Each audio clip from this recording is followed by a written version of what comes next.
నేల, నింగి, నీరు, ఉడమి మన జీవ వైవిధ్యాన్ని సూచిస్తున్నాయి. వీటన్నింటినీ కూడా జాగ్రత్తగా కాపాడుకోవలసిన బాధ్యత మనందరి మీద ఉంది. వీటి కోసం ఆంధ్రప్రదేశ్ అటవీ శాఖ 16 అభయారణ్యాలు, 4 జింకల పార్కులు, 2 జంతు ప్రదర్శనశాలలు, 1 టైగర్ రిజర్వ్ సమర్థవంతంగా ప్రజల కొరకు నిర్వహిస్తోంది. అయితే మన స్వార్థం కోసం అన్నింటినీ నాశనం చేసేస్తున్నాం. వీటిని పరిరక్షించే క్రమంలో రాష్ట్ర ప్రభుత్వం 120 రోజుల పాటు భారీ గ్రామ గ్రామంగా మనం కార్యక్రమాన్ని నిర్వహిస్తోంది. నాటిస్తోంది. అహింసో పరమో ధర్మ అన్న మహాత్ముడి మాటలు స్ఫూర్తిగా సాటి జీవ జంతురాశుల్ని కాపాడుకోవలసిన అవసరాన్ని గుర్తు చేస్తోంది. వన్యప్రాణులు కొన్నిసార్లు గ్రామంలోకి ఆహారం, నీటి అవసరాల కోసం వస్తాయి. అలాంటి పరిస్థితుల్లో వాటి గురించి తెలియజెప్పి వాటికి హాని కలిగించకుండా అటవీ శాఖ అధికారులకి అప్పచెప్పారు. పాముల్ని చూస్తే సహజమైన భయం వల్ల కనపడగానే చంపేస్తారు. కానీ వాటిలో అధిక శాతం విషపూరితమైనవి కావు.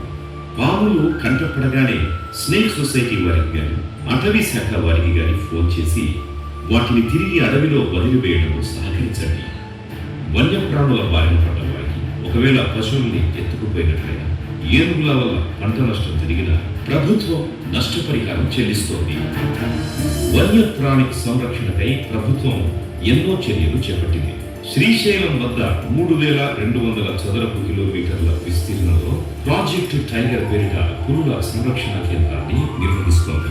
వీటి ఆహారానికై సంచరించే జంతువుల కోసం నీటి వసతి, పచ్చిక బయళ్ళు, సోలార్ పంపుల ద్వారా ఎల్లవేళలా నీటి వసతి లభించేలా చేస్తున్నారు.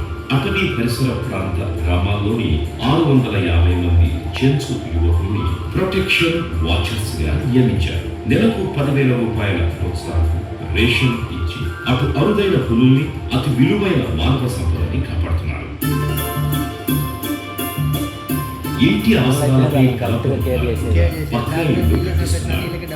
సోలార్ లైట్లు, ఆస్మోసిస్ హీటర్ ప్లాంట్, ఆరోగ్య పరిరక్షణకై మెడికల్ క్యాంపులు ఏర్పాటు చేస్తున్నారు.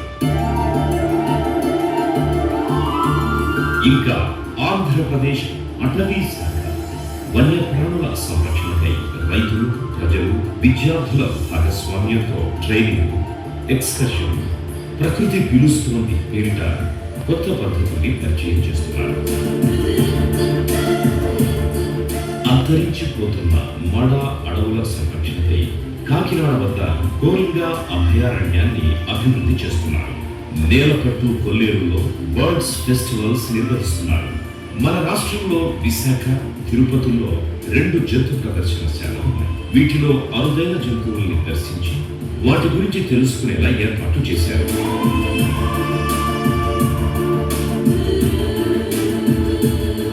పర్యావరణాన్ని, పర్యాటకాన్ని కలిపి ఎకో టూరిజం నిర్వహిస్తున్నారు. సృష్టిలో ప్రతి ఒక్కటి అమూల్యం, అద్భుతం, అతి పవిత్రం. అందుకే వన్యప్రాణుల్ని సంరక్షిద్దాం, ప్రకృతి సమతౌల్యతను సాధిద్దాం, కలకాలం హాయిగా జీవిద్దాం.